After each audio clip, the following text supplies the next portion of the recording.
नारायण मनगट वाचनालय आयोजित सरस्वती व्याख्यानमाला या वर्षीचं हे 86वं वर्ष आहे।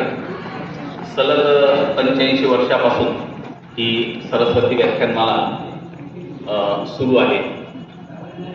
मी या व्याख्यानमालेचे निमंत्रक मनीषजी शहा आणि वाचनालयाचे अध्यक्ष डॉक्टर मुकुंदजी करंबेळकर यांना विनंती करतो की त्यांनी आजचे वक्ते यांना घेऊन व्यासपीठावर यायचे। सोबत वाचनालयाचे कार्यवाह सहकार्यवाह यांनी पण यायचे।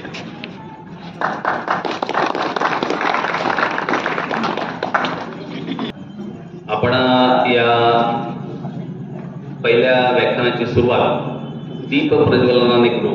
मी वाचनालयाच्या सर्व डायरेक्टरांना विनंती करतो की त्यांनी सुद्धा व्यासपीठावर यायचे।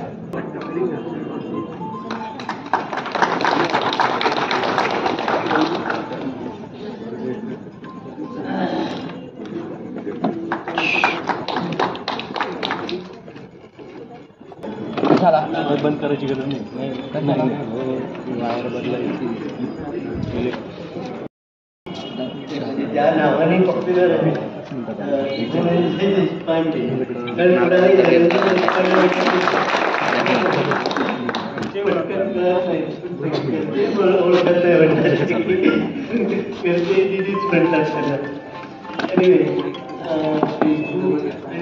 माध्यमातून ते सगळ्यांमध्ये खूप पॉप्युलर आहे आणि आपले वाचनालयाचे सर्व पदाधिकारी, सर्व संचालक, समोर आलेले सर्व मान्यवर नेते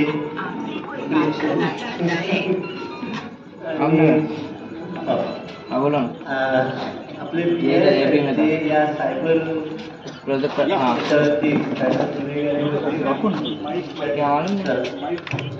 सायबर वरती त्याचंही मी मनापासून स्वागत करतो।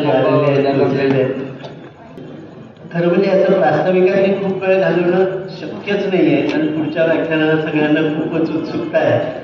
मला फक्त एकच म्हणायचं आहे की हे 86वं वर्ष आहे आणि व्याख्यानमालेला अशा तऱ्हेनं आपला उत्स्फूर्त छान प्रतिसाद चाळीसगावकरचे सर्व रसिक देतात। तर आम्ही त्याच्यासाठी आणखी एक गोष्ट केलेली आहे। 10 जे व्याख्याते आहेत 10 पैकी किमान 6 व्याख्यानं जे अटेंड करतील आणि आपलं एक 10 ते 15 ओळीत त्या व्याख्यानाबद्दलचं आणि त्या विषयाबद्दलचं तुमचं स्वतःचं मत आणि त्याचा सारांश असं एक 10 ते 15 ओळीत लिहून द्यायचं आहे। उद्यापासून इकडे एक पेटी असणार आहे, तिथे किंवा आमच्या वाचनालयाचे ग्रंथपाल किंवा कुठल्याही कर्मचाऱ्याकडे तो कागद द्यायचा आणि मग त्याच्यातनं आपण पहिले 3 सर्वोत्कृष्ट श्रोता असे अवॉर्ड आम्ही काढणार आहोत या 10 दिवसामध्ये। आता पहिल्या दिवसापासूनच सांगतात तेव्हा जास्तीत जास्त प्रतिसाद या गोष्टीला जरूर द्या। दुसरी एक गोष्ट आहे की वाचन संकल्प महाराष्ट्राचा म्हणून आपल्या गव्हर्नमेंटनी 1 जानेवारी ते 15 जानेवारी हा काळ घेतलेला आहे आणि इत्तेफाक से आमची व्याख्यानमाला ही त्याच काळात आलेली आहे। अर्थातच आम्ही काही शाळांमधून विद्यार्थ्यांनी आमच्या याच्यात या वाचनात यावरती प्रेरित द्यावी, तिथली पुस्तकं पाहावी असाही प्रयत्न आम्ही करणार आहोत। ह्या सगळ्याच व्याख्यानमालेचे सगळेच वक्ते एकाहून एक सरस आहेत आणि त्यांचे विषयही रोजच्या जगण्याशी निगडीत आहेत। अर्थात आजच्या व्याख्यानांना आम्ही सकाळपासून ऐकतोय। सकाळी गुरुकुल शाळेमध्ये त्यांचं मोबाईलचा छंद ॲडिक्शन ते कसं सोडवावं याच्यावर झालं। दुपारी व्यवसाय वृद्धीसाठी सोशल मीडिया याला पण खूप छान प्रतिसाद मिळाला आणि अतिशय चांगल्या तऱ्हेनं त्यांनी खूप नव्या टिप्स दिल्या आणि आता सायबर क्राईम आहे आणि मान्यवर कबाडी साहेब जे आहेत झालेले त्यामुळे आणखी मला वाटतं खूप प्रोत्साहन त्यांना बोलण्यासाठी मिळलं आहे। ते दोघेही जवळचे मित्र आहेत त्यामुळे आणखी एक मजा येणार आहे। तेव्हा सगळ्यांना मी विनंती करतो की असाच प्रतिसाद अधिकाधिक प्रतिसाद रोजच्या व्याख्यानांना मिळू दे आणि उपस्थिती राहू दे। आज अर्थात जो काही एक तांत्रिक कारणामुळे थोडा उशीर झाला, ते पुण्यामध्ये असतात। जाहिरातीमध्ये सुयोग्य रीतीने व्याकरण असावे यासाठी विशेष मोहीम यासाठी राष्ट्रीय स्तरावरील जाहिरात एजन्सीबाबत सहकार्य व कॉलेजेसमधून याविषयी जनजागृती मोहीम ते राबवत असतात. ग्रामीण एक जवळजवळ चित्रकला, जाहिरात, पत्रकारिता, लेखन कार्यक्षेत्र, सांस्कृतिक कार्यक्रम, फेसबुक लाईव्ह, व्याख्यानं आणि विदेशात सुद्धा त्यांची व्याख्यानं आणि विविध पुरस्कार जागतिक स्तरावर, राष्ट्रीय स्तरावर आणि राज्यस्तरीय स्तरावर असं बहुआयामी व्यक्तिमत्व आज आपल्या या व्याख्यानमालामध्ये आलेलं आहे.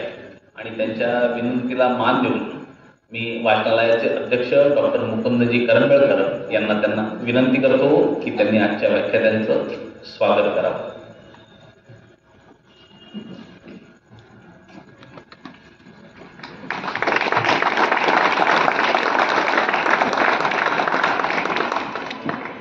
त्यासोबत आपल्या चाळीसगाव शहराचे पोलीस निरीक्षक माननीय श्री किरण कुमारी कबाडे साहेब यांचं स्वागत प्राध्यापक दीपक शुक्ल वाचनालयाचे डायरेक्टर आहेत त्यांनी करावं अशी मी त्यांना विनंती करतो. याच्यात वेळ नाही घालू.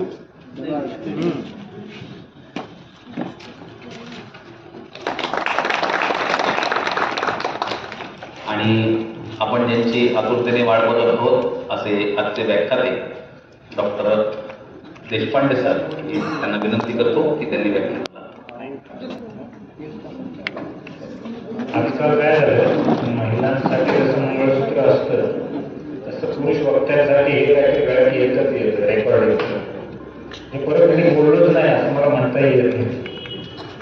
तर व्यासपीठाला वंदन करतो आणि लगेचच सुरुवात करतो. याच्यासाठी मी माझा बायोडाटा वाचायला थांबवायला सांगितलं, कारण बायोडाटामध्ये सर्टिफिकेट्स असतात, माणूस नसतो. आणि माणूस महत्वाचा असतो, सर्टिफिकेट महत्वाचं नसतं. कारण सर्टिफिकेट भिंतीवर गेलं की त्याचं भेंडोळ होतं. माझं आज तागा आहे, गोल्ड मेडल मी ATM पास होता, जे पुरावा काढता आज तागा आहे 40 वर्षात. बोर नाही झालं झालं तरी मी भेटणारच, पण तेवढा वेळ झाला तर मला पाकिट मिळणार. व्हाईस स्पॅम फ्लो फ्रॉड नावाचा फ्रॉड आलेला. काय होतं, मार्केटिंगचे कॉल तुम्हाला येतात, तुम्हाला माहिती आहे. तुम्ही काही वेळेला थोड्या वेळ अटेंड करताना मग म्हणतात नॉट इंटरेस्टेड किंवा फोन ठेवून देतात. तर तुमच्या बोलण्यातनं ते असे काही कॉमन शब्द कॉपी करून बोलून घेतात, ते तिकडे रेकॉर्ड केले जातात आणि ज्याच्यातनं शब्द जुळवून तुम्ही 26 डिसेंबर सिनेमा कोणी बघितलाय? गुलशन ग्रोवर त्याच्यात लिहिलं नाही. मी आता हॉस्पिटलमध्ये आहे, माझ्या जवळच्या मैत्रिणीला ऍडमिट. त्याचं काय जाण्याचा आम्हाला खर्च झालाय, त्याच्यावरती काही औषध पाणी केलंय, त्याच्याबद्दल खाली लिंकला क्लिक करून 10,000 रुपये पाठवा. पॅनिक होऊन लोकांनी त्याच्या किमती बघून असतं, ते तुमची लायकी काय त्याप्रमाणे 10,000 का 1,00,000 ते ठरतं आणि मग ते तुम्हाला तसं सांगतात आणि तुम्ही मुलाच्या प्रेमापोटी भरून मोकळे होतात. त्यातला सगळ्यात लेट जो घ्यायला वेळ नाही मिळाला तो आत्ता सांगतो. स्टेजवर माझ्या शेजारी मनीष शहा बसले होते आणि माझ्याकडच्या फोनची अशी कळत बघितली त्यांनी. म्हटले बापरे एवढे फोन? मी म्हटलं 2 अजून घरी आहे. आता तुम्हाला वाटेल असं का, तर मी सल्ला देईन, एक्सपर्ट असाल तर एका फोनमध्ये सगळं सांभाळा. एक्सपर्ट नसाल तर प्रत्येक विषयाला वेगळा फोन घ्या. आणि आजकाल एवढी गरिबी नाही राहिली की 2 फोन अफोर्ड नाही करत आपण. 2 फोन अफोर्ड करा. एका फोनमध्ये तुमचं बँक अकाउंट, बँकेचे डिटेल्स, गुगल पे एका फोनमध्ये ठेवा. त्याच्यात मोबाईल डेटा ठेवा, पण तो कायम बंद ठेवा. ज्याला आम्ही खाजगी फोन म्हणतो. आपण आपल्या बेडरूम मध्ये कोणाला येऊ देतो का? सहसा नाही. कसं ह्या फोनमध्ये कोणाला येऊ द्यायचं? तुमचा खाजगी बेडरूम फोन आहे. त्याच्यात तुम्हाला जेव्हा पेमेंट करायचं असतं, गुगल पेमेंट करायला किती वेळ लागतो? किती वेळ लागतो? 15 सेकंद लागतात फक्त. Log in, password, pin, payment release, message आला, सगळे मिळून प्रोसिजर 15 सेकंदाची. मॅक्स सिनियर सिटीजनला वेळ लागत असेल आपण 2 मिनिटं धरू, तेवढं 2 मिनिटापुरता त्याच्यातला डेटा चालू करायचा. त्याच्यानंतर काम झालं की बंद करायचं. तुमचे 90% सायबरचे फायनान्शियल फ्रॉड थांबलेले असते. दुसरी एक काळजी घ्या, तुम्हाला कुणाला पैसे पाठवायचे गुगलवरून, तर ते तुम्ही ऑफिस टायमिंगच्या व्यतिरिक्त ऑड वेळेला पाठवा. समजा मला आता नावं दोनच माहिती म्हणून नाही, सगळ्यांची घेतली असती. मला समजा करंबेळकरांना एक 2 लाख रुपये पाठवायचे, एवढे नाहीत म्हणा माझ्याकडे, समजायला काय अर्थ. समजा 2 लाख पाठवायचे गुगल पे वरनं, तर मी पहाटे 3 वाजता पाठवावे किंवा रात्री 12:30 वाजता पाठवावे. पैसे त्यांना मिळण्याशी मतलब आहे, ते मला उद्या भांडणार नाही की पहाटे 3 लाख पाठवले. बरोबर आहे की नाही? आता ह्या ऑड वेळेला का पाठवायचे, तर सायबर हॅकर लोक सुद्धा झोपतात. ते झोपले की आपण आपले काम उरकून घ्यायचे. मी माझ्या 5 वाल्याला सुद्धा पहाटे 5 वाजता पेमेंट पाठवतो. त्याला सांगून ठेवलेलं की माझे पैसे येतील, तुझे रोजच्या रोज येतील, पण किती वाजता येतील ते माहिती, 24 तासात एकदा येईल. जागेवर मी कधी बारकोड QR कोड स्कॅन नाही करणार. इतके बेसिक काळजी घ्या पेमेंटच्या संदर्भात. 2 फोन वेगळे ठेवायचे, एकामध्ये तुमचं बँक सगळं खातं आणि तुम्ही जे फोटो काढता ना मोबाईल मधनं, ते ह्या खाजगी फोनच्या कॅमेऱ्यातनं काढायचे. सगळ्यात सेफ साईड आहे. ओके, कारण मोबाईलचे गॅलरी मधून फोटो काढून ब्लॅकमेल करण्याचं प्रमाण खूप आहे. ब्लॅकमेल करतात म्हणजे काय करतात, तर तुमचा फोटो घेतात. इतके ऍप आता नवीन आले, AI चे कारण, AI नाव ऐकून असाल, आर्टिफिशियल इंटेलिजन्स. त्याच्यामध्ये तर 15 सेकंदात तुमचं हॉटेल नव्हतं केलं जातं आणि तुम्हीच आहात हे तुम्हाला पटवून देतात. पटतं इतकं ते इमेज विचित्र अवस्थेत तुमच्या समोर येतं आणि मग तुम्हाला ब्लॅकमेल केलं जातं. त्याच्यामुळे तुमचे फोटो बाहेर जाणार नाहीत. ह्याचा सोपा उपाय म्हणजे त्याच्यातलं नेटच बंद ठेवायचं, कामापुरतं वापरायचं. आता दुसरा फोन, आम्ही त्याला मंडई फोन म्हणतो. मंडईमध्ये गर्दी असते की नाही, धक्काबुक्की, सगळं आरडाओरडा चालू असतो, इकडून कोंबड्या तिकडून बकऱ्या. तसा सोशल मीडियासाठी दुसरा फोन ठेवायचा. त्याच्यामध्ये बँकेचे डिटेल ठेवायचे नाही, त्याच्यामध्ये पर्सनल माहिती काही ठेवायची नाही. फक्त सोशल मीडिया त्याच्यावर ठेवायचं, म्हणजे फेसबुक, व्हॉट्सअप वगैरे वगैरे. ते गेलं तरी प्रॉब्लेम नाही, असा तो फोन ठेवायचा. तो हॅक झाला तरी तुमचा धोका नाही, कमी, ऍटलिस्ट कमी. तिसरा फोन ठेवायचा रिलेटिव्ह साठी, फक्त रिलेटिव्ह.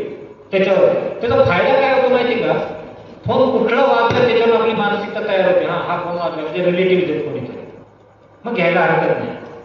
आणि ज्याला शक्य आहे त्याने बिझनेसच्या लोकांचा 4था फोन ठेवा, जेणेकरून तो वाजला की बिझनेसचाच फोन. आणि तिथं सगळे मॅच्युअर लोक आहेत. जसं लिंक्डइनवर फक्त मॅच्युअर लोक असतात. लिंक्डइन माहिती आहे का कोणाकोणाला, एक व्हॉट्सअप सारखं आहे. तिथं गुड मॉर्निंग, गुड इव्हनिंग, काय हॅपी बर्थडे काही नसतं. तिथं फक्त प्रोफेशनल बोललं जातं. तसं त्या 4थ्या फोनवरनं फक्त बिझनेस रिलेशन डेव्हलप करा. आणि हे असं का 2-4 घर घ्या म्हणतोय मी.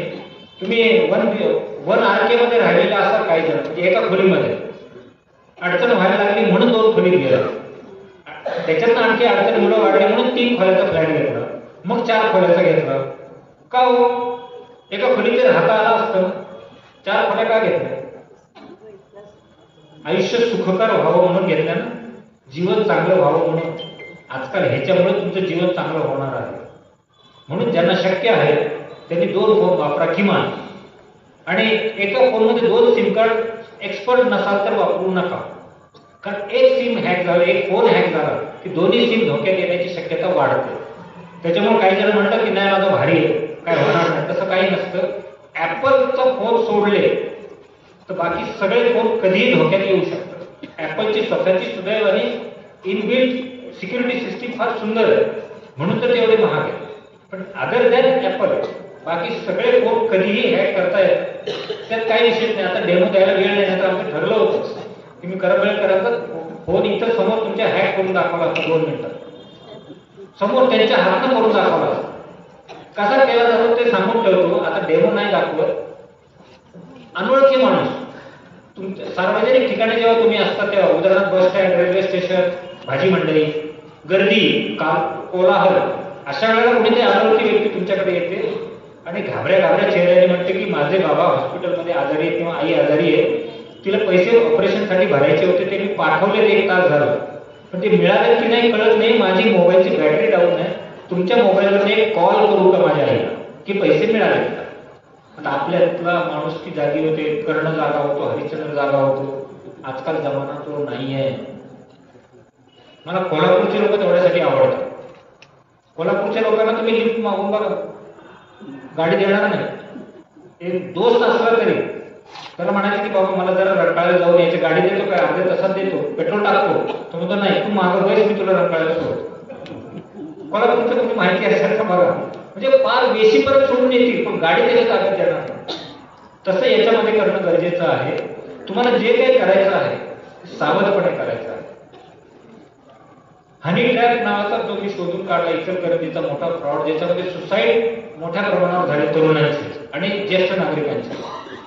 तर तो व्हिडिओ कॉलच्या ट्रॅप मधून सापडले गेले. समोरून माहिती असेल बहुतेकांना, ते कसं डिटेल सांगतो. हनी ट्रॅप माहिती आहे ना, समोरून नको त्या आवाजातला फोटो येत असतो. तर ऍक्च्युली तुम्हाला व्हिडिओ वाटतो, व्हिडिओ नसतो, फोटो असतो. तो फक्त खालीवर हलत असतो, तुम्हाला व्हिडिओ वाटतो आणि तुम्हाला ते बोलण्यामध्ये भावनेत वाहवत नेतात आणि तुम्हाला पण तसं करायला लावतात आणि ते तुमचं शूट करतात आणि तुम्हालाच पाठवतात 1-2 तासांनी आणि म्हणतात की हे तुमच्या आई वडिलांना बायकोला दाखवायचं नसेल तर 10,000 रुपये फक्त या नंबरला पाठवा. आता तुम्ही विचार करता की आवडून घरच्यांसमोर जाण्यापेक्षा 10,000 गेलेले काय वाटतं. 10 देताना गप्प बसतात. 2 दिवस जातात, तुम्हाला वाटतं सुटलो. दुसऱ्याच नंबरवरनं तोच व्हिडिओ तुम्हाला येतो आणि सांगतात की हा मला व्हिडिओ मला पाहण्यात आलाय, तो जर तुम्ही डिलीट करावा असं वाटत असेल तर 5,000 फक्त पाठवा. तुम्हाला वाटतं चला जाऊ दे, 5,000 जाणार. असं करत करत 6 महिन्यामध्ये ते किमान तुम्हाला 2 लाखाला झोपवतात वेगवेगळ्या नंबरवर. आणि मग तुमच्या लक्षात येते की ट्रॅप मध्ये आला. तर त्याच्यासाठीचा उपाय तेवढाच आहे, नेहमीसाठी लक्षात ठेवा, मोबाईल व्हिडिओ कॉलचा आला की असा धरायचा. आलं लक्षात? तुमच्याकडचा ऍव्हरेज वाईज सगळ्यांचा मोबाईल किमान 20,000 रुपयाचा असेल, किमान. बरोबर? आता मी गॅरंटेड चॅलेंज सांगतो करंबेळकर किंवा पोलिस साहेबांना सांगतो, 2% लोकांकडे सुद्धा मोबाईल मध्ये अँटीव्हायरस नसणार. समजा आपण इथं 200 लोक आले धरून 20 लोकांकडे पण नसणार आहे. कोणाच्या मोबाईल मध्ये अँटीव्हायरस आहे असा हात वर करा. कबड्डी सर सोडू आहे कोणाच्या याच्यात? एक हात वर फक्त 200 म्हणलं म्हणजे काढत प्रमाण किती? 20,000चा फोन घेतलाय आपण, वर्षाला फक्त 200 रुपये कॉस्ट आहे अँटीव्हायरसची. मी कुठल्याही कंपनीचं नाव घेत नाही, तुम्हाला वाटेल मी प्रमोशन करतो. गुगल सर्च करा, चांगला त्यातले त्यात ब्रँडेड असेल तो व्हिडिओ, 200 रुपये वार्षिक आहे, तो टाका. तुमचे निम्मे धोके थांबतात. कारण येणारे स्पॅम कॉल, व्हायरस थांबवण्याचं काम अँटीव्हायरस करा. तेवढं प्लीज करा. तुम्ही समजा 1 कोटीचा फ्लॅट घेता, त्याला दरवाजा लावून बिल्डर देतो, तरी पण तुम्ही त्याला सेफ्टी ग्रिल लावता की नाही? शिवाय कंपाऊंड बांधता, कंपाऊंडला एक गेट लावतो. तिथं ती काळजी घेता, मी इथं का नाही घेत? अँटीव्हायरस म्हणजे कुलपाचं काम करतं तुमच्या घराचं. खात्री पण करायला जात नाही. घडलेलं आहे सर, हे फोटो वाटेल ऐकताना तुम्हाला, पण हे घडतंय. आपण पॅनिक का होतो हे मला कळत नाही. समजा माझा मुलगा खरंच अडकला असेल, समजा उद्या सकाळी जाऊन सोडून बसू दे त्याला, रात्रभर जरा पोलिसांचा प्रसाद खाऊ दे. जर खरंच अडकला असेल तर, जर अडकलाच नसेल तर येईल संध्याकाळी कॉलेज सुटल्यावर घरी.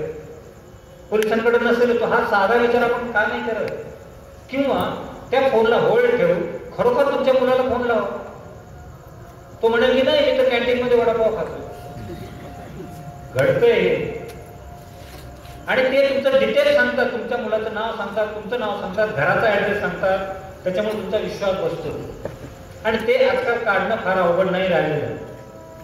तुमचं आधार कार्ड एकदा आमच्या हातात आलं की तुमची सगळी कुंडली आमच्या हातात येते. आता गव्हर्नमेंटने इतकी चांगली सोय केली, पण इथल्यापैकी चॅलेंज सांगतो, एकाने ती फायदा नाही घेतलेला. मास्क आधार कार्ड नावाची सोय आहे, MASK, मास्क म्हणजे मुखवटा. तसं आधार कार्ड जवळपास 90% सरकारी ऑफिसात चालतं, खाजगी हॉटेलमध्ये चालतं. जिथे तुम्ही उतरता ते आधार कार्ड मागतात. ते आधार कार्ड मास्क म्हणजे काय असतं? तुमचं 10 आकडे डिजिट आहे, त्यातले 6 आकड्यावर खुल्या मारल्या जातात गव्हर्नमेंटतर्फे. शेवटचे 4 डिजिट फक्त ओपन ठेवले जातात आणि मग ते कार्ड सगळीकडे चालतं.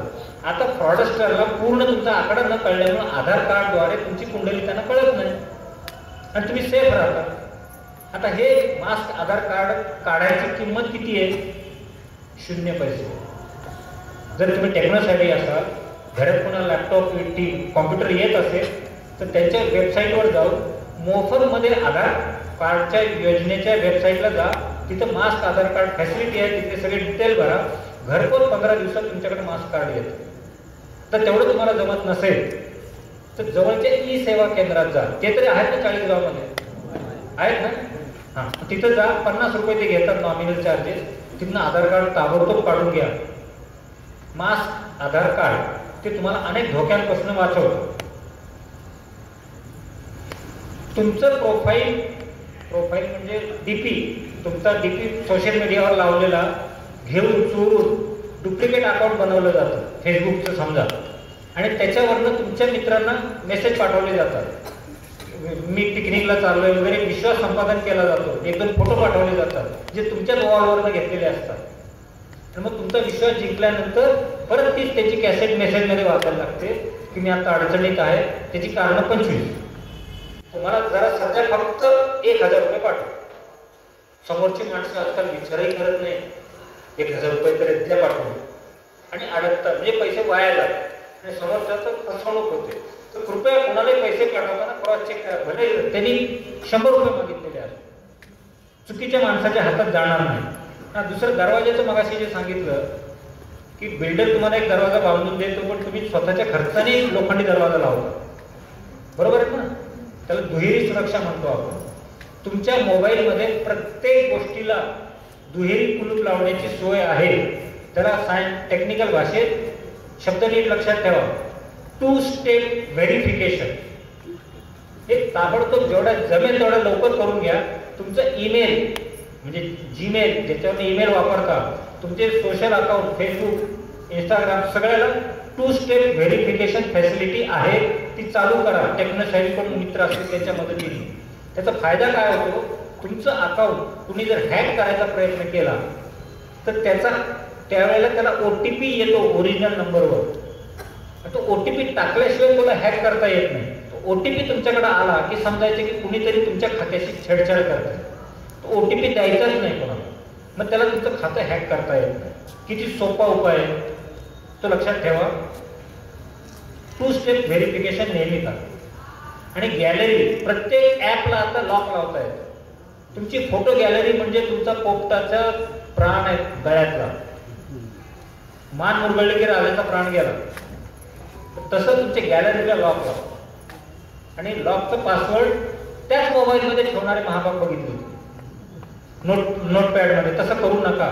जुन्या काळातल्या पंतोजी सारखं एखादी डायरी करा, त्याच्यात ते पासवर्ड लिहून ठेवा आणि ती डायरी सुरक्षित ठिकाणी ठेवा. सुरक्षित ठिकाण म्हणजे आता 4 लोकांना सांगता येत नाही तरी सांगून ठेवतो. फ्रीजच्या वरच्या बाजूला चिकटपट्टीने लावून ठेवा, प्लास्टिकमध्ये ठेवून. हे जसं सोपं उदाहरण सांगितलं तसं सोप्या ठिकाणी तुम्ही महत्त्वाच्या गोष्टी ठेवू शकता जिथं कोणीच जात नाही. तर ते पासवर्ड कागदावर लिहून दुसरीकडे ठेवा, मोबाईलमध्ये ठेवू नका. आणि दुसरं म्हणजे एक्सचेंजच्या वेळेला तो धोका निर्माण होतो. तुम्ही फोन एक्सचेंज करता आणि नवीन घेता त्यावेळेला तो जुना डाटा काही वेळेला तुमचा उडवायचा राहून जातो आणि तुमचे पासवर्ड सगळे पास ऑन होतात आणि धोके वाढतात. मुळात तर मी सल्ला देईन की जुना फोन एक्सचेंज करूच नका. बॅटरी त्यातली काढून ठेवा, फोन माळ्यावर टाकून द्या. तो दुकानदार तुम्हाला 2000च्या व्यतिरिक्त मॅक्सिमम 3000च्या वर जास्ती पैसे देत नाही. पण 3000 पेक्षा तुमचं लाईफ जास्ती महत्वाचं आहे. तर त्या 3000च्या मध्ये आशेत पडू नका. जर तुम्ही एक्सपर्ट असाल मोबाईलमधले तर मग कंपनी फॉर्मॅट नाव लक्षात ठेवा. फॅक्टरी रिसेट किंवा कंपनी फॉर्मॅट हे 2 शब्द लक्षात ठेवा. त्या फॉर्मॅटला जाऊन तो मोबाईल फॉर्मॅट करा, म्हणजे पूर्ण धुतला जातो. मग एक्सचेंजला जा, म्हणजे तुम्ही वाचाल. कंपनी फॉर्मॅट आणखी काय? हां, कंपनी फॉर्मॅट आणि दुसरं काय सांगितलं? Factory reset. आणखी एक आहे, तुमच्या दारात कुरिअर येतं डायरेक्ट आणि सांगतात की तुमचं कुरिअर घ्या आणि मला सही करून द्या. तर तुम्ही बघता की हे माझं नाही आहे, म्हणजे खालचं सेंडरचं नाव बघता. तुमचं नाव बरोबर असतं, सेंडरचं नाव हे माझं नाही आहे, हे आला मी ओळखत नाही आहे असं तुम्ही सांगणार ना. तर मग तो म्हणतो हरकत नाही. तर मग आम्ही एक QR कोड देतो, त्याला स्कॅन करा आणि 401 नंबर डायल करून तिकडे ते पाठवा. नंबर पण सांगून ठेवतो. आता हे केल्यावर काय होतं, आणि ते केलं की तुम्हाला एक मेसेज येतो, येस थँक्यू, एवढाच येतो. तुम्हाला असं वाटतं की त्या कुरिअर कंपनीने तुम्हाला थँक्स दिले. ते ऍक्च्युअली तुमचा फोन हॅक झालेला आहे. त्या क्षणाला जेव्हा QR कोड तुम्ही टाकला आणि 400 डायल केलं की तुमचं कॉल फॉरवर्डिंग सिस्टीम ऍक्टिव्हेट झाली आणि तुम्ही फोनमध्ये जे जे काही करताय ती सुविधा त्याला मिळणार आहे. त्याच्याबद्दल त्या फोनतर्फे तुम्हाला येस थँक्स येतो. म्हणजे तुम्ही स्वतः चोराच्या हाती किल्ल्या देता. तर असलं कुणाचा कुरिअर आला असेल, अजिबात QR कोड स्कॅन करू नका.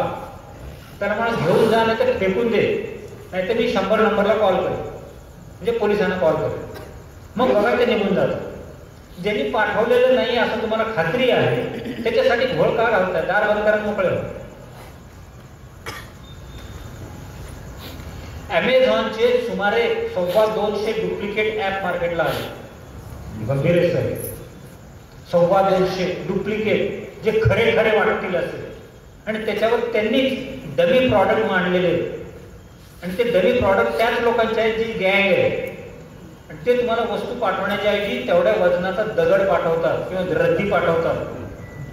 पॅकेट उघडल्यावर कळतं तोपर्यंत माणूस निघून गेलेला असतो.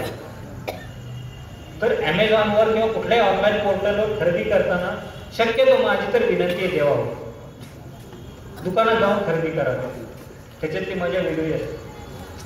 शर्ट घेताय समजा तर टेक्स्चर लावून बघून हात घेऊन बघतो की नाही, ते ऑनलाईनला आहे का ते शक्य? तुमचे 2 पैसे वाचतात, पण एखाद्यावर एवढा मोठा झटका बसतो की वाचलेले सगळे पैसे एका झटक्यात जातात. शक्यतो ऑनलाईन करू नका, ऑफलाईन दुकानदारांमध्ये जाऊन करा. पण ऑनलाईन जेवढे काही शॉपिंग आहे त्यातले 90% हे फॉरेनचे आहे. तुमचा पैसा फॉरेनमध्ये जातो.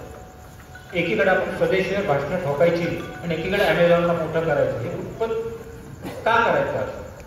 त्याच्यापेक्षा दुकानात जा, गल्लीत जा, भले तुमच्या मनासारखा नसेल त्याला सांगा की ही वस्तू मला अशी पाहिजे, तो 100 रुपये जास्ती घेईल, पण ती खात्रीची तो, कारण तो तुम्हाला दुरुस्तीला गॅरंटी राहतो. कंपनी दुरुस्तीला गॅरंटी नाही राहत. महिना 1.5 महिना लोकांचे केसेस पेंडिंग आहेत क्वालिटी प्रॉडक्टच्या. ते तेवढी एक काळजी घ्या. 30% संपलेला इथल्यासाठी खास आणलेलं. ओके, कळलंय ना आतापर्यंत?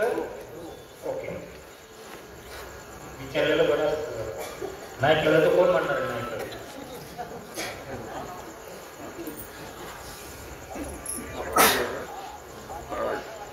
ईमेल किती जण वापरतात? ईमेल ऑलमोस्ट सगळे वापरतात. तुम्ही कधी बघितलंय का गेल्या ऑगस्ट पासून ईमेलवर तुम्हाला जर समजा कोटेशन पाठवलं, तुम्हाला उत्तर देण्यासाठी खाली रेडी 5 ऑप्शन टेम्पलेट येत आहे, त्याला म्हणतात. बघितलंय का? बघा आता गेल्या. किंवा मी गरबेकरांना हॅपी बर्थडेचे ग्रीटिंग पाठवलं, तिकडे त्यांना उत्तर देण्यासाठी त्यांचा वेळ वाचावा असं दाखवत 5 रेडी टेम्पलेट त्यांनी देऊ केलेले आहेत. Yes thank you, see you soon अशा टाईपच्या. तुमचा वेळ वाचलाय, क्लिक केलं की ती उत्तर मला येतं. आता रिसेंटली गेल्या आठवड्यापासून फेसबुकला पण ती फॅसिलिटी सुरू झाली. बर्थडेच्या विशेषतः जे तुम्ही मेमरीजमध्ये जाता बर्थडे, तिथे गेल्यावर त्याच्या समोर तुम्ही गेलं कर्सर नेला की तिथं 5 उत्तर तयार आहेत. आता तो त्या माणसाचं तुम्ही जर मी डॉक्टरांना मराठीमध्ये शुभेच्छा दिल्या असतील तरी ईमेल म्हणजे गुगलला कसं कळतं की त्याचा वाढदिवस शुभेच्छा दिल्या आणि मला त्या पद्धतीचं मला रिप्लाय मिळतोय. किंवा मी कोटेशन पाठवलंय तर त्याचे 5 टेम्पलेट वेगळे येतात की आम्ही योग्य त्या डिपार्टमेंटला पाठवत आहोत, शक्यतो तुम्हाला लवकरात लवकर कॉल करू. आता तुम्हाला हा विचार का नाही पडला की मी यांना कोटेशन पाठवलंय ते गुगलला कसं कळलं? म्हणजे ईमेल सुद्धा तुमचा प्रायव्हेट राहिलेला नाहीये. येते लक्षात? तुम्हाला असं वाटेल की ईमेल व्हॉट्सअपला हॅक आहे, फेसबुकला हॅक आहे, मग आपण ईमेलवर पाठवू. ईमेल सुद्धा तसं ट्रान्सपरंट राहिलेलं नाहीये. कारण ईमेल डाउनलोड करून घेताना जे जीमेल तुम्ही डाउनलोड केलंय तेव्हा ह्या सगळ्या परवानग्या त्यांना दिलेल्या आहेत. त्यांना तुम्हाला लुटायचं नाहीये तेही सांगतो. मी काढलेली माहिती अधिकृत. त्यांना तुमचं फक्त फायनान्शियल स्टेटस आणि तुमचं सोशल स्टेटस जाणून घ्यायचं की तुमचे कोटेशन किती लाखात ते खेळताय तुम्ही. मग त्या दृष्टीने तुम्हाला जाहिराती उजव्या बाजूला काही दिवसांनी चालू होणार आणि त्याच्यात तर गुगल पैसे कमवणार. त्याच्यासाठीचं हे त्याचे चालू आहे. पण आपल्याला हे विचार करायला आपल्याला वेळ नाही की असं का घडतं. मेसेंजर, फेसबुकचा मेसेंजर सगळ्यांना सुरक्षित वाटतो ना. तुम्ही एखाद्या लहान मुलाचा सुद्धा सुसू करतानाचा फोटो कोणातरी पाठवून बघा मेसेंजरला, तुमचं अकाउंट एक दिवस ब्लॉक केलं जातं ताबडतोब न्यूडिटी ऍक्ट अंतर्गत. आता मेसेंजरला पाठवलेलं झुकेरबर्गला कसं कळलं? येतंय लक्षात? मग प्रायव्हसी तुमची बाथरूम सोडली, आता या जगात प्रायव्हेट काही राहिलेलं नाही, हे मी गॅरंटीने सांगतो.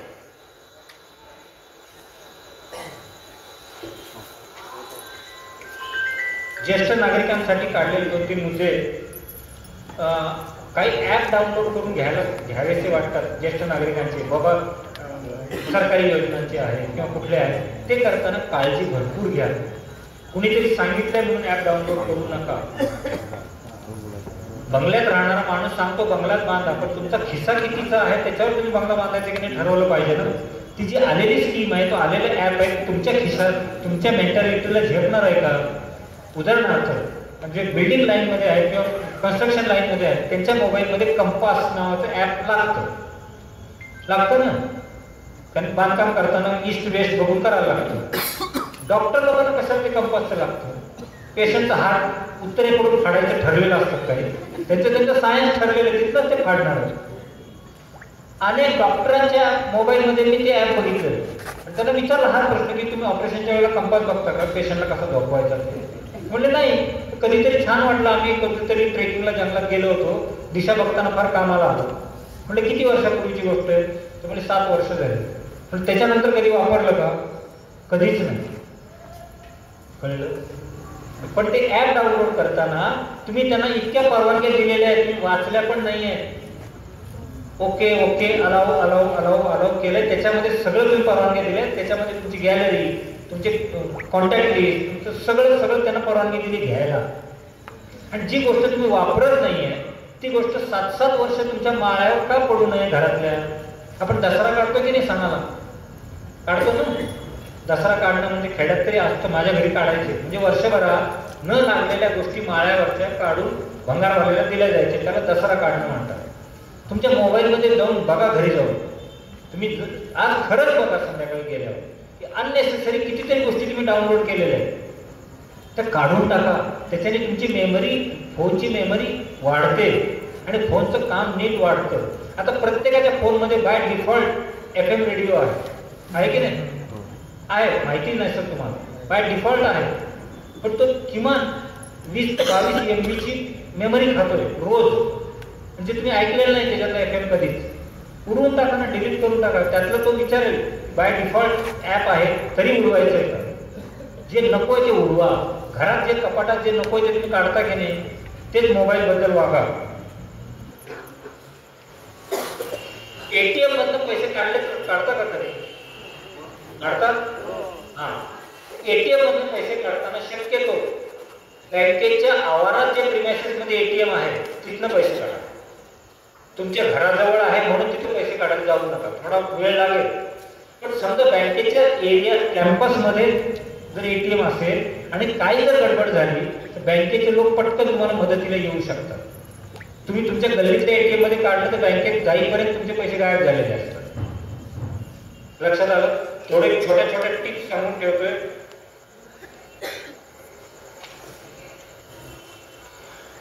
4Gचं 5G करायचंय का असं तुम्हाला मेसेज येतील पुढच्या काही दिवसात. आलं आता तुमच्याकडे बहुतेकांकडे 4G आहे इंटरनेट. 5Gचे फायदे किती भारी येते पटवून दिलं जातं मेसेजमध्ये आणि तुम्हाला मोहात पाडलं जातं. आणि ते फ्री आहे, बसल्या जागी तुम्ही ते 4Gचं 5G करू शकता असं म्हणून तो सापळा रचला जातो आणि परत तुमचा फोन हॅक करून तुम्हाला लुटलं जातं. तर 4Gचं 5G करायचं जरी असेल तर सर्व्हिस सेंटरमध्ये जा, तुमच्या कंपनीच्या ज्या आयडिया, व्होडाफोन कुठला आहे त्यांच्या गॅलरीत जा, तिथनं अपडेट करून घ्या. महिलांनी मगाशी सांगितलं की अर्धवट राहिलं, पुरुषांनी सुद्धा काम करता करता महत्वाच्या कामात असाल तर मोबाईल वाजला किंवा मेसेज वाजला तर त्याला एंटरटेन करू नका. महिलांनी विशेषतः किचन मध्ये असताना मोबाईल जास्ती हाताळू नका. कारण माझ्या माहितीत माझ्याकडे आलेल्या केसेस पैकी 80% केसेस किचन टाइम केसेस आम्ही नाव दिले. तर की त्या बायका महिला त्यावेळेला कामात असताना त्यांचं लक्ष निम्म गॅसच्या दुधाकडं, निम्म भाताकडं, निम्म डबा भरण्याकडं, निम्म कामवाली नाही आली त्याच्यामुळे भांडे घासण्याकडं. हे असतं बरोबरी हे चित्र आहे. त्यावेळेला अलर्ट राहा. कितीही घाईचा मेसेज येऊ द्या, एवढा घाईचा मेसेज जगात नसतो की तुम्ही 15 मिनिटं नाही बघितलं तर जीव जाणार.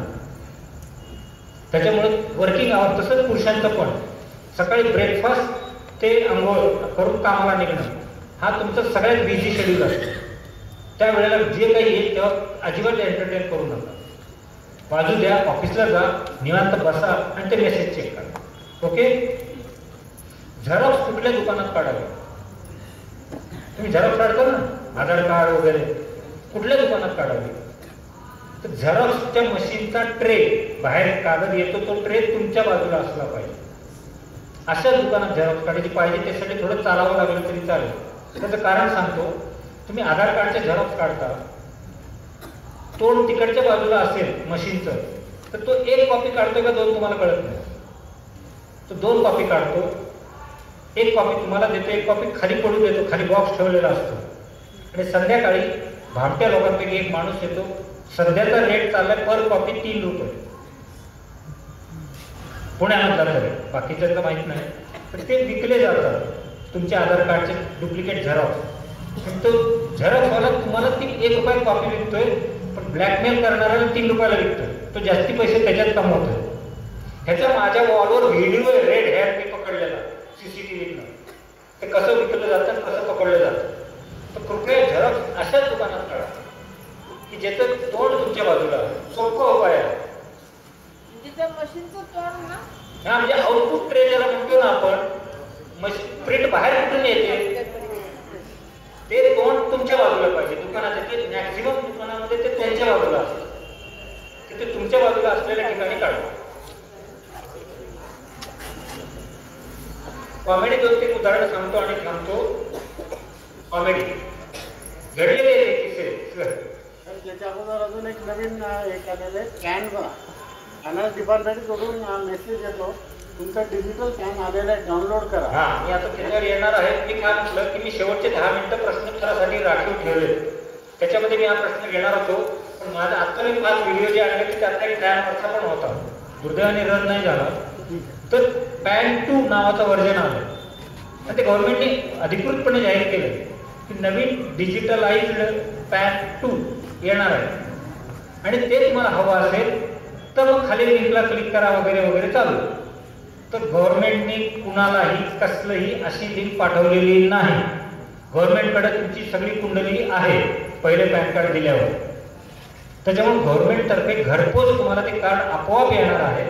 कोणीही त्याच्यासाठी कोणी एजंट जरी म्हणलं मी काढून देतो, नका त्याच्यात बळी पडू.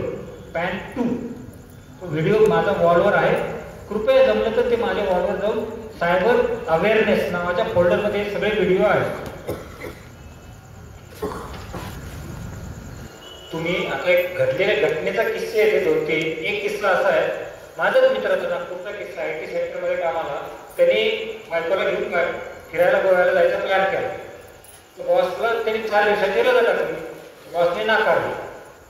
2 दिवस वाट बघितली त्यांनी आणि मेडिकल लिहून टाकली 4 दिवसात. आता बॉसचा नाही इलाज झाला.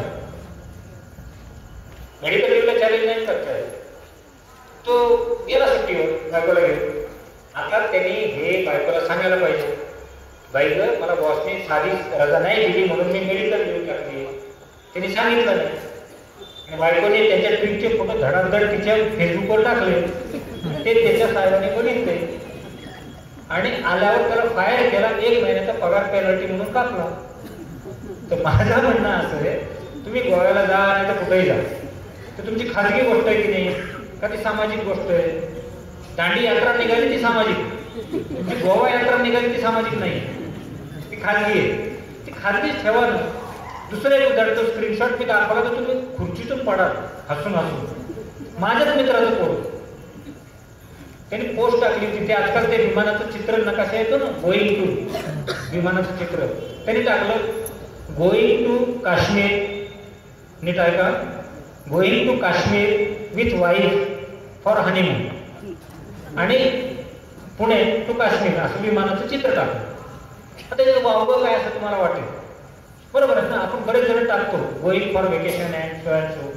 घडतं कसं ते बघा, त्यांनी असं टाकलं, त्याला भरोसा नाही की त्यांनी टाकलेली पोस्ट कुणी वाचेल की नाही. त्याच्यामुळे त्यांनी पुढे काय केलं, 90 लोकांना टॅग केलं. आता वाचणाऱ्याला तिसऱ्याला कसं दिसतं बघा, going to Kashmir with wife for honeymoon dash with 90 people. सामुदायिक हनीमून आहे का? हे घडलेलं आहे, माझ्याकडे स्क्रीनशॉट आहे. कारण टॅग केलं की फक्त विथ किती आकडा तेवढंच येतं, किती टॅग येते, किती बालिशपणा चाललाय आपला. आता ह्याच्यातला सायबर धोका वेगळा सांगतो. औंधची, पुण्यातल्या औंधची घटना आहे, माझ्याच बिल्डिंग, माझ्या मित्राच्या बिल्डिंग मधली. त्यांनी टाकलं असं, going to Goa for vacation enjoying summer vacation with family, असं म्हणून फॅमिलीचा विमानतळावरचा फोटो बॅगा बिगा घेऊन. आणि टायमिंग सकट 8:41 फ्लाईट. दुपारी 12 वाजता टेम्पो आला त्या बिल्डिंग मध्ये मोठा, आणि शिस्तीत त्यांनी दुपारची वेळ, सगळे शेजारी झोपलेले, शिस्तीत त्यांनी कुलूप तोडलं आणि दरवाजा उघडला. तेवढ्या आवाजाने एक शेजारी जागा झाला आणि त्यांनी विचारलं काय, तर यांनी काय सांगितलं, साहेबांनी सांगितलं की 4 दिवस आम्ही गोव्याला आहे, तोपर्यंत सामान शिफ्ट करून, घर पेंट करून ठेवा, पेस्ट कंट्रोल करून ठेवा, आम्ही येईपर्यंत सामान नीट लावून ठेवा. म्हणून सामान काढण्यासाठी आले, आमच्या गोरावला सामान नेतो. शेजाऱ्याला खरं वाटलं. शेजारी घरात गेला झोपायला. यांनी घरामध्ये सतरंजी सुद्धा शिल्लक ठेवली नाही. सतरंजी काल निर्णय सुद्धा भिंतीवरचं काढलं, म्हणजे बिल्डरने जसा फ्लॅट ताब्यात दिला होता तसा फ्लॅट केला. त्याच्या पुढची हाईट सांगतो, आता ती खरी मजा आहे. त्या फ्लॅटचा फोटो त्यांनी काढला रिकाम्या, आणि त्यांनी जे गोईंग टू गोवा लिहिलं होतं ना, त्याच्या वॉलवर जाऊन त्याच्या पोस्टवर कॉमेंट मध्ये टाकला फोटो तो, आणि टेक केअर इन फ्युचर अशी कॉमेंट टाकली. ही घडलेली घटना आहे. चोर एवढे हुशार आहेत, त्याच्यामुळे तुम्ही गोव्याला जा, नाही तर अजून कुठं जा, जाहीर करू नका. आपण सगळ्या गोष्टी जाहीर करतो. वास्तुशांती केली, टाक फोटो. नवीन कार घेतली, टाक फोटो. तुम्ही बघितलं असेल, नवीन कार घेतली की तुम्ही मित्रांनी कार घेतली, मैत्रिणी घेतली तर टाकतात photo. Meet our new family member वाचली असेल ना. अरे बाबा, तू 4 वर्ष ते कर्ज फेडण्यात मरणार, आम्हाला काय कौतुक सांगतोय त्याचं? बरं सांगितलं, हरकत नाही. 4-5 वर्षांनी ती कार जुनी होते, जुनी झाल्यावर तुम्ही ती विकता आणि नवीन घेता, बरोबर? त्यावेळेला तुम्ही टाकता का जुन्या कारचा फोटो आणि सांगता का आज मी माझा फॅमिली मेंबर विकला? नाही टाकायचं ना. बघितली का कोणी टाकलेली? नाही. म्हणजे आपल्याला मिरवायला आवडतं. ह्याच्यापासून सावध राहा. तुमची फायनान्शियल कंडिशन लोकांना कळू देऊ नका. मी दुपारी गमतीत सांगितलं, माझ्या वॉलवर माझ्या फॅमिलीचं एकही फंक्शन नाही, माझ्या फॅमिली मेंबरचा एकही फोटो नाही आहे. माझी बायको कोण आज सगळ्यात नातेवाईक व्यतिरिक्त व्हर्च्युअल मध्ये कोणालाही माहित नाही. कुणी शेजारी बरं आली तर बायको म्हणून सिद्ध करू शकतो. माझा फायदा आहे. जोक्स अपार्ट, शेवटी थोडा लाईट मोडवर येऊन सांगतोय, तुमचं प्रायव्हेट आहे ते प्रायव्हेट ठेवा. ते बेडरूमचा डायनिंग हॉल करू नका किंवा ड्रॉइंग हॉल करू नका. मग तुम्ही कधीच अडकणार नाही आयुष्यात. कारण तुम्ही गोव्यात चाललाय म्हणजे तुमची सांपातिक स्थिती कळतीये मला, तुमच्या फॅमिलीत किती लोक आहेत कळतायत, फोटो टाकतायत, पिकनिकला जाताय, विशेषतः महिलांनी धबधब्याचे फोटो टाकणं आजपासून बंद करा. समुद्रात भिजण्याचे फोटो आजपासून बंद करा. फार गंभीर आमच्याकडे केसेस आलेले आहेत. ऍप असे मार्केटला आले की तसे अर्धवट भिजलेल्या कपड्याचे, पुरुषांचे पण फोटो जर आले आणि आम्ही ते ऍप मध्ये टाकले, 15 सेकंदात बिन कपड्याची ती व्यक्ती आमच्या समोर तयार आहे. आता इमॅजिन करा, तुम्ही त्यावेळेला गलतीमध्ये फोटो काढलेले भिजण्याचे, पण हाफ भिजलेले कपडे हे हाफ ट्रान्सपरंट असतात, हा धोका आहे. त्याच्यामुळे ह्याच्या पुढे तुमचे खाजगी आनंदाच्या गोष्टी सांगू नका कोणाला. तुम्ही कार घेतली, माझ्या घरात भांडण का लावताय? बघा, करपेकरांनी आता नवीन ऑडी घेतली, आपण अजून जुन्या कार मध्ये झेंडतोय, माझ्या घरात भांडण. नकळत माझ्या मनात डॉक्टरांबद्दल अडी घेतली तर घेतली, आमच्या घरात अडी घालू. अननेसेसरी आहे हे सगळं. किंवा मुली विषय मुली आहेत का इथं, तरुण मुली कॉलेजच्या? त्या टाकतात नेहमी इटिंग पिझ्झा ॲट बरिस्टा. तुझ्या बापाचा पैसा तू खर्च करते. आमच्या घरात पोरीच्या घरात भांडणं कशाला लावते. पोरगी म्हणजे बघा बघा ती माझी क्लासमेट पिझ्झा खायला गेली, तुम्हाला महिना झाला पैसे नाही दिले. मानसिक संतुलन ढळण्याची ही कारण आहे. त्याच्यामुळे तुमचा खाजगी आनंद खाजगी ठेवा. एक महत्त्वाचा डायलॉग सांगतो आणि थांबतो, जो सगळ्या लेक्चरमध्ये सांगतो. आणि हा तुम्ही गुरुमंत्र समजा डीडीने दिलेला आहात, तो लक्षात ठेवला, आयुष्यात तुम्ही सायबरमध्ये अडकणार नाही. तो मंत्र आहे, वो बुलाती है मगर जाने का नहीं. धन्यवाद.